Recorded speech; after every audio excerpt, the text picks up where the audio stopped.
Monsieur le Président, Madame la Ministre, Madame la Présidente de la Commission spéciale, Madame et Messieurs les rapporteurs, mes chers collègues.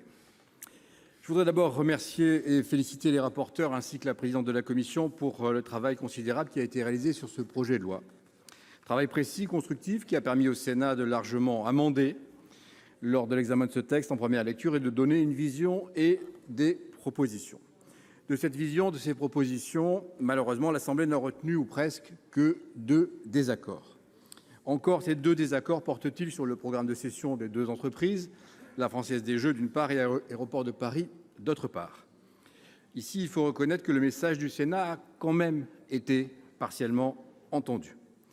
Il l'a été en partie seulement sur la Française des Jeux, car l'Assemblée, si elle n'a pas retenu la solution du Sénat, a tout de même renforcé le volet régulation du secteur des jeux dans sa 2e version.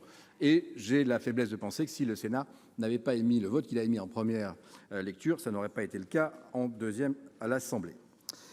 Il a été entendu, là encore, partiellement, s'agissant d'Aéroports de Paris, il faut le dire, sur la question de la régulation, où le Sénat a posé un certain nombre d'exigences et a voté ici, après un dialogue fructueux avec le ministre de l'Économie et des Finances, un amendement important et plusieurs amendements à l'initiative du rapporteur, que je veux saluer, instaurant une régulation. Alors, il y a eu le débat sur la question faut-il ou pas privatiser, mais ce débat ne doit pas cacher l'apport majeur du Sénat qui pose les principes d'une vraie régulation indépendante et qui vient encadrer ce secteur pour l'avenir. Ceci posé, mes sentiments aujourd'hui sont malheureusement mitigés. Malgré un partage des objectifs du texte au départ, une volonté du Sénat d'avancer sur les différentes mesures, un vote en première lecture qui permettait de trouver des points de convergence, la nouvelle lecture, chacun le sait, à l'Assemblée a balayé en très grande partie le travail du Sénat. Le projet de loi relatif à la croissance et à la transformation des entreprises doit permettre aux entreprises françaises d'innover, de se transformer et de créer des emplois. Comment ne pas en partager les ambitions ? Et c'est parce que nous partagions les objectifs affichés et les principales mesures proposées que le Sénat en général et le groupe Union centriste en particulier ont abordé son examen avec bienveillance et volonté d'améliorer ou de compléter les mesures concrètes du texte. L'échec de la CMP portait, pourrait-on me dire, sur quelques points durs du texte, principalement la Française des Jeux et Aéroports de Paris, et nous pouvions rester tout de même avec une forme d'espoir sur la reprise des positions du Sénat sur le reste du texte, position que le gouvernement pouvait d'ailleurs également soutenir s'il l'avait souhaité. Force est de constater que les députés sont revenus largement à leur rédaction de première lecture sur les principales mesures du texte. Les points d'accroche les plus symboliques sont connus: l'évolution du stage préalable à l'installation des artisans, le doublement du seuil de 50 à 100 salariés, le refus de report à 2021 de la réforme du contrôle légal des comptes sans en modifier l'équilibre global, le rétablissement de la faculté pour l'Institut national de la propriété industrielle de s'opposer à la délivrance d'un brevet dépourvu d'activité inventive. Concernant la Française des Jeux, je l'ai évoqué, les députés ont rétabli la privatisation tout en améliorant légèrement la régulation du secteur. Ce n'est sans doute pas suffisant, mais cela va dans le bon sens. Concernant Aéroports de Paris, un certain nombre d'orateurs y sont revenus. Je veux d'abord dire ma déception que le Sénat n'ait pas pu se saisir de cette question autrement qu'en termes politiques. C'était, je crois, Madame la Ministre, et j'avais eu l'occasion d'alerter le gouvernement sur ce point, le risque majeur, s'agissant d'une entreprise emblématique, connue de tous, qui porte un nom qui parle au cœur des Français. Soyons clairs, il peut y avoir des entreprises publiques ou privées, bien ou mal régulées sur ce genre de secteur, qui est quand même largement concurrentiel, contrairement à ce que j'ai entendu, parce que chacun sait qu'il y a un marché primaire, qui est le marché de destination pour ceux qui sont à 2 ou 3 heures de l'aéroport, mais que pour le reste, nous sommes en compétition avec les plus grands hubs du monde.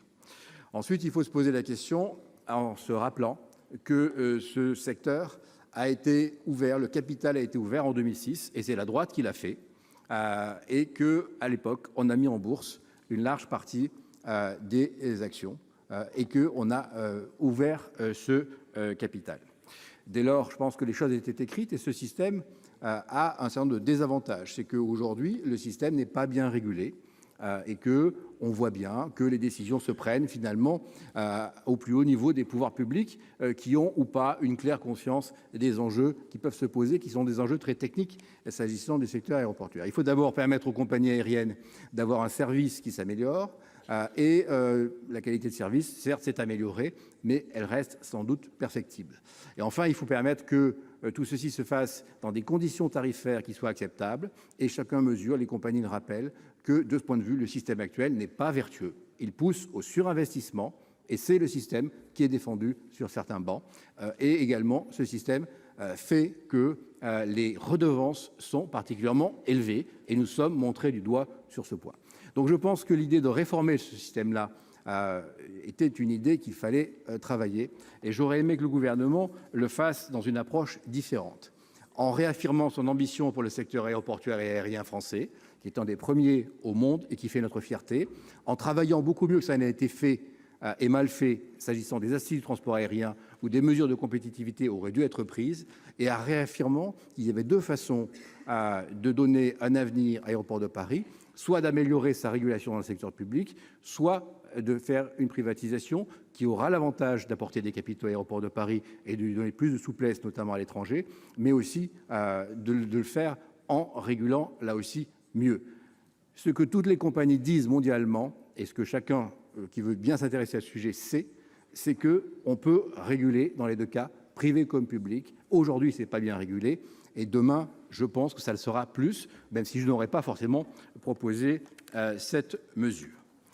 Je veux simplement qu'on sache aussi au Sénat continuer à aborder ce genre de questions en disant les choses telles qu'elles sont, pas uniquement comme on souhaiterait qu'elles le soient politiquement pour faire le procès du gouvernement et se racheter des privatisations qui ont eu lieu. Je rappelle, Toulouse, sous la gauche, c'était une loi de M. Montebourg mal votée et mal exécutée, on le sait, et puis également Nice et Lyon, qui ont été aussi une loi votée sous le précédent gouvernement et qui, pour le coup, ont été des privatisations qui ont bien marché et dont personne aujourd'hui ne se plaint. Regardons les choses telles qu'elles sont en toute objectivité. Je veux également dire que sur l'ensemble se pose la question dans cette deuxième lecture de savoir si le Sénat aurait pu apporter des éléments supplémentaires et malheureusement il nous faut conclure que dans l'état actuel du débat, ça n'est pas le cas. En dernier mot, l'Assemblée nationale et les députés ne pourront reprendre que d'éventuels amendements du Sénat que nous aurions adoptés. Cette démarche qui nécessite de faire un pas vers nous aurait pu être faite en nouvelle lecture. Pour toutes ces raisons, le groupe Union centriste votera en très grande majorité en faveur de la question préalable proposée par notre commission spéciale. Je vous remercie. Merci, chers collègues. Dans la suite de la discussion, la parole est à monsieur Jean-Raymond Hugonet pour le groupe